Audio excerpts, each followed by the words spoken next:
नमस्कार, मैं प्रांशी राठौर और आप देख रहे हैं नेक्स्ट 9 न्यूज। महाराष्ट्र में सियासी संकट बिल्कुल भी थमने का नाम नहीं ले रहा है। जब से बीजेपी के समर्थन से नई सरकार बनी है, मुख्यमंत्री बने शिवसेना के विधायक रहे एकनाथ शिंदे और डिप्टी सीएम बने हैं देवेंद्र फडणवीस, तब से विपक्ष लगातार इस नई सरकार पर कटाक्ष करते हुए दिखाई दे रहा है। इस वक्त नई सरकार मंत्रिमंडल के विस्तार में देरी हो जाने के चलते काफी ज्यादा आलोचनाओं का सामना कर रही है और ऐसे में देखा जाए तो विपक्ष तमाम सवाल खड़े करते हुए दिखाई दे रहा है।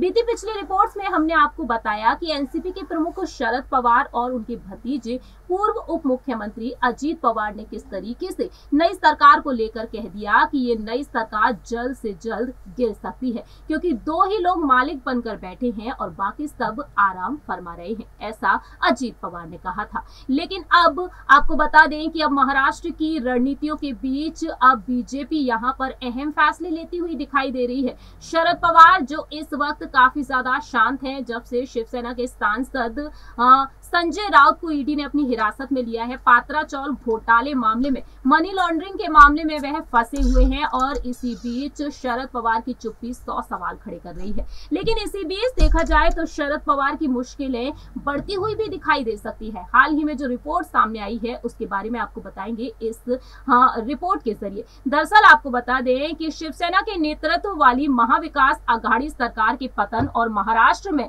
जिस तरीके से एकनाथ शिंदे और देवेंद्र फडणवीस की जो सरकार बनी है, इस गठन के बाद अब नई सरकार में दूसरी भूमिका निभाने वाली बीजेपी ने एनसीपी प्रमुख शरद पवार के गढ़ बारामती पर अपना ध्यान केंद्रित कर लिया है, फैसला ले लिया है। साल 2024 के लोकसभा चुनाव को लेकर दरअसल आपको बता दें सीट जीतने के लिए अब गंभीर रूप से कोशिश की जा रही है बीजेपी की तरफ से।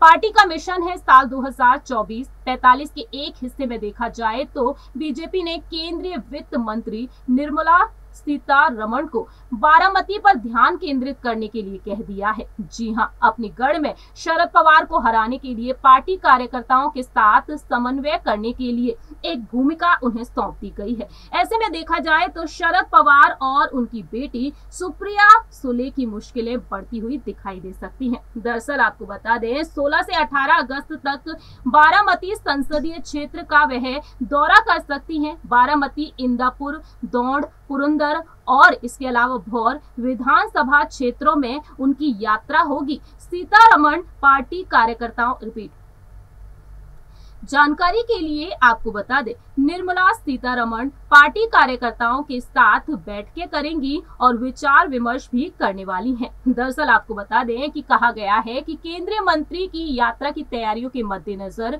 पूर्व मंत्री चंद्रशेखर बावनकुले, पार्टी विधायक राम शिंदे और राहुल कुल के साथ अन्य कार्यकर्ताओं के साथ 9 अगस्त के दिन उन्होंने बैठक बुलाई है। बीजेपी की एक नेता ने कहा है कि निर्मला सीतारमण केंद्रीय स्कीमों का जायजा लेंगी, लाभार्थियों से मुलाकात करेंगी। वहीं वह मोदी 2.0 के दौरान वहीं बीजेपी के सभा 7 सबका विश्वास मॉडल के लाभों का शरद पवार के बारामती में कई मुद्दों पर अपनी बात रख सकती हैं, बैठक करेंगी। ऐसे में देखा जाए तो शरद पवार जिनकी रणनीति है कि एमवीए जो है उस गठबंधन को वह बरकरार रखे, लेकिन ऐसे में अब मुश्किलें बढ़ सकती हैं सुप्रिया सुले की, जो बारामती से सांसद हैं। देखना दिलचस्प होगा क्या बीजेपी की यह रणनीति काम में आती है। क्या शरद पवार जो यहाँ पर कई झटके अब उन्हें मिल रहे हैं नई सरकार की तरफ से, क्या वह अब अपने प्लान में कामयाब होते हुए दिखाई देंगे, ये वक्त के साथ ही पता चलेगा। इस रिपोर्ट में इतना ही। बाकी की तमाम अपडेट्स के लिए देखते रहिए नेक्स्ट 9।